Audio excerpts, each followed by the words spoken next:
రేవంత్ పై తీవ్ర స్థాయిలో ఫైర్ అయ్యారు బీఆర్ఎస్ నేత దాసోజు శ్రవణ్. నోటిఫికేషన్లు ఇవ్వకుండా ఉద్యోగాలు భర్తీ చేస్తున్నట్టు ప్రకటించడంపై మండిపడ్డారు. గత సర్కార్ చేపట్టిన నియామకాలను తన ఖాతాలో వేసుకోవటం విడ్డూరమన్నారు.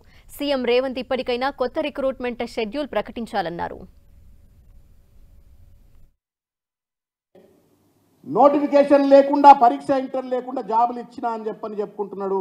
ఈ కొత్త ఏదైనా అల్లావుద్దీన్ అద్భుత దీపమైన రేవంత్ రెడ్డి చేతిలో పట్టుకున్నాడా తెలియదు. ఇది మోసం.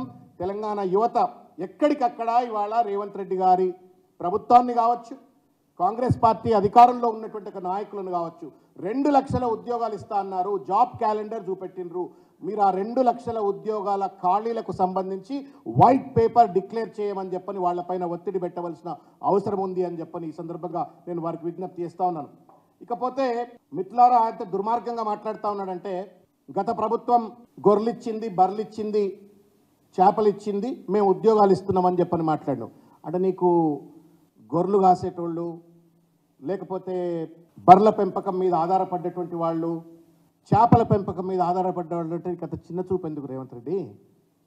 ఇది ఆధిపత్య అప్పర్ క్లాస్ ఫ్యూడలిజం. ఇది మెడకాయ మీద తలకాయ ఉన్నటువంటి వాళ్ళు, అధికారంలో ఉన్నటువంటి వాళ్ళు ఎవరు కూడా మాట్లాడినటువంటి ఒక మాట.